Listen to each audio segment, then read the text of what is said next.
तो जी हां, स्क्रीन के उस तरफ आप हैं जिन्हें मैं देख नहीं सकता और इस तरफ आप देख रहे हैं सख्त नागरिक। 20 लाख करोड़ इस पैकेज को आए हुए लगभग 1 महीने से ज्यादा हो चुका है और आपको याद होगा कि आरबीआई ने कहा था कि 8 लाख करोड़ का लिक्विडिटी स्टिमुलस दिया जाएगा। आखिर इस पैसे का हुआ क्या, इसे खर्च कैसे किया गया और इसका इंपैक्ट हमारी इकोनॉमी पर कितना पड़ा है, आज की इस वीडियो में हम लोग इसी के बारे में बात करेंगे। मगर उससे पहले हम लोग आईएमएफ की वेबसाइट पे जाते हैं, यानी कि इंटरनेशनल मॉनेटरी फंड। यहाँ पर जितने भी देश हैं सभी ने अपनी फिस्कल पॉलिसीज और मॉनेटरी पॉलिसीज को अलग अलग करके दिखाया है।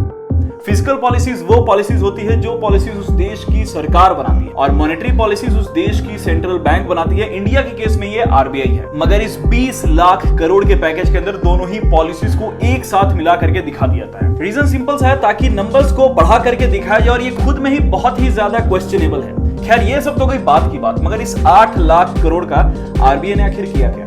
अब आरबीआई के पास बहुत सारा पैसा रिजर्व के तौर पर पड़ा रहता है। इस पैसे को आरबीआई ना ही 25 दिन में डबल कर सकती है और ना ही इस पैसे को पीएम केयर्स के चंदे में दिया जा सकता है। तो आरबीआई इस पैसे करती क्या है, तो लोन्स दिया जाता है कमर्शियल बैंक्स को, यानी कि जो भी आपके आसपास बैंक्स हैं उन्हें लोन दिया जाता है। और ये लोन है तो इसीलिए इसके ऊपर कुछ इंटरेस्ट चार्ज किया जाता है। इस इंटरेस्ट रेट को कहा जाता है रेपो रेट। पिछले 1 साल से आरबीआई अपना रेपो रेट लगातार घटाते हुए आ रही है। पिछले साल अप्रैल के महीने में ये लगभग 6% था, जो कि अभी घट करके मात्र 4% पर आ पहुंचा है। तो अगर देखा जाए तो अगर आरबीआई रेपो रेट को घटाती है तो बैंक्स भी लोगों को ज्यादा से ज्यादा लोन्स देती है कम इंटरेस्ट रेट के ऊपर। मगर क्या ये बात सही है? इस बात को जानने के लिए हम लोगों ने पिछले 1 साल का डेटा देखा और ये पाया कि आरबीआई जिस रफ्तार से अपना रेपो रेट कम कर रही है, ठीक उसी रफ्तार से बैंक्स भी लोगों को कम लोन दे रही है। पिछले साल अप्रैल के महीने में क्रेडिट ग्रोथ 6.9% था, जो कि अभी मात्र 1.4% पर आ चुका है। तो ऐसा हो क्यों रहा है? इसके 2 सबसे बड़े कारण हैं। सबसे पहला एनपीए यानी कि नॉन परफॉर्मिंग एसेट्स। अब ये होता क्या है, जब भी आप बैंक से लोन लेते हैं तो उस लोन को आप ईएमआई यानी कि किस्तों में चुकाते हैं। उसे चुकाने का एक पर्टिकुलर डेट रहता है। उस डेट से लेकर के उसके 90 दिन बाद अगर आप पैसा नहीं चुका पाते हैं तो बैंक्स उस पैसे को एनपीए घोषित कर देती है, यानी कि उसे एनपीए कह दिया जाता है। बैंक ये मान लेती है कि आप उस पैसे को चुका नहीं सकते हैं।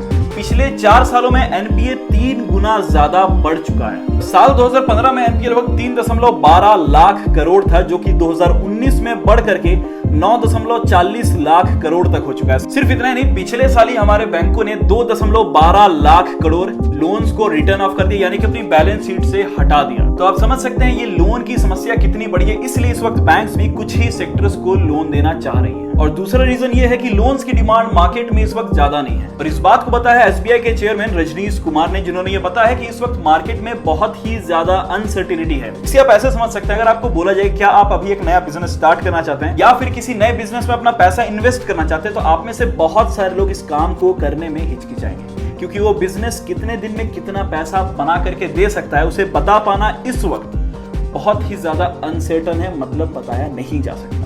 इसलिए लोग भी नए बिजनेस में पैसा लगाना नहीं चाह रहे और लोन्स भी लेना नहीं चाह रहे हैं। अब अगला सवाल ये उठता है कि बैंकों के पास जो पैसा है उन पैसों का बैंक्स कर क्या रही हैं? जिस तरीके से आप बैंक्स में पैसा डिपॉजिट करते हैं उसी तरीके से बैंक्स भी आरबीआई में अपना पैसा डिपॉजिट करती है। और जिस तरीके से बैंक्स आपको इंटरेस्ट पे करती है, ठीक उसी तरीके से आरबीआई भी बैंक्स को इंटरेस्ट पे करती है। और इस इंटरेस्ट रेट को कहा जाता है रिवर्स रेपो रेट। आरबीआई अपना रिवर्स रेपो रेट लगातार 1 साल से घटाते हुए आ रही है। पिछले साल अप्रैल के महीने में ये लगभग 6% था, जो कि अभी घट करके मात्र 3.5% पर आ चुका है। मगर इसके बाद भी बैंक्स आरबीआई अपना ज्यादा पैसा डिपॉजिट कर रही हैं। पिछले साल अप्रैल के महीने में बैंकों ने 11,488 करोड़ रुपए डिपॉजिट किए थे, जबकि इस साल मई के महीने में यह बढ़ करके 7.17 लाख करोड़ हो चुका है। तो अब आप इन डाटा को देख करके समझ सकते हैं कि लोन्स की कितनी कम डिमांड है मार्केट में और बैंक्स भी रिस्क नहीं लेना चाहते, क्योंकि बैंक का एनपीए ऑलरेडी बहुत ही ज्यादा बढ़ा हुआ है। तो अब अगला सवाल यह है कि आपको इससे क्या फर्क पड़ सकता है?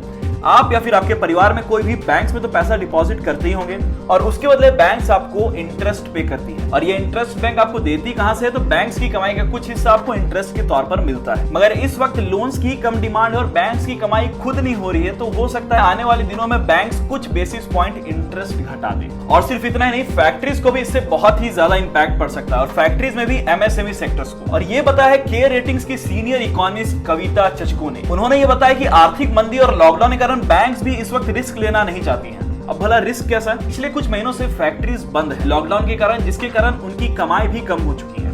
अगर फैक्ट्रीज इस वक्त बैंक से लोन लेते हैं तो हो सकता है कि वो ये पैसा चुका ना पाए। और इसलिए बैंक्स फैक्ट्रीज को लोन देना नहीं चाहती है। मगर इस वक्त फैक्ट्रीज को शॉर्ट टर्म लोन्स चाहिए ताकि वो अपना रॉ मटेरियल या फिर जो उनके वर्कर्स को पेमेंट करना है उसका खर्च वो निकाल सके। तो आखिर इन्हें ये पैसा देगा कौन? और इसलिए लोन्स देना बहुत ही ज्यादा जरूरी बन जाता है फैक्ट्रीज को, उसमें भी एमएसएमई सेक्टर्स को। अब ये क्यों जरूरी है? सबसे पहले समझ लेते हैं कि एमएसएमई सेक्टर्स होती क्या है। एमएसएमई सेक्टर्स मतलब micro small and medium enterprises. इसके अंदर वो फैक्ट्रीज आती हैं, वो कंपनीज आती हैं जिनका टर्नओवर साल का 100 करोड़ से कम होता है, जैसे कि टेक्सटाइल इंडस्ट्री, कंस्ट्रक्शन इंडस्ट्री, ये सब एमएसएमई सेक्टर्स के अंदर आती है। साल 2019 22 जुलाई के प्रेस इंफॉर्मेशन ब्यूरो के अनुसार यह बताया गया है एमएसएमई सेक्टर भारत के जीडीपी में लगभग 31.8% का कंट्रीब्यूशन देता है। सिर्फ इतना ही नहीं, भारत के एक्सपोर्ट्स में एमएसएमई सेक्टर लगभग 48.10% तक का कंट्रीब्यूशन देता है। मतलब करीब 50% का कंट्रीब्यूशन एमएसएमई सेक्टर देता है भारत के एक्सपोर्ट्स में। सिर्फ इतना ही नहीं, भारत में एग्रीकल्चर सेक्टर के बाद एमएसएमई सेक्टर दूसरा सबसे ज्यादा एम्प्लॉयमेंट जनरेट करने वाला सेक्टर है। और एमएसएमई सेक्टर को लोन मिलता कहां से है? तो बैंकों से। आप इस ग्राफ में साफ तौर से देख सकते हैं कि सबसे ज्यादा लोन्स एमएसएमई सेक्टर को पब्लिक सेक्टर बैंक्स ने दिया, यानी कि सरकारी बैंकों ने दिया है।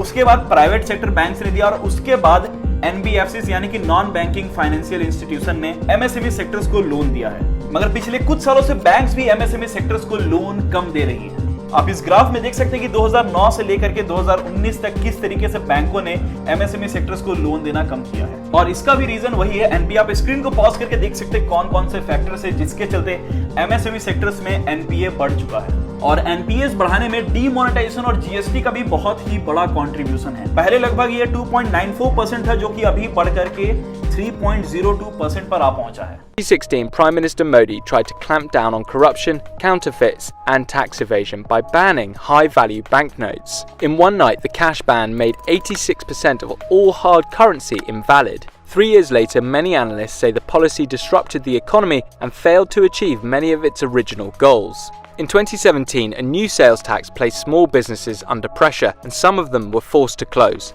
In mid-2019, India's government introduced a controversial new tax on foreign investors. Consequently, India's stock market suffered its worst July performance in 17 years. तो आखिर भला किया क्या जाए?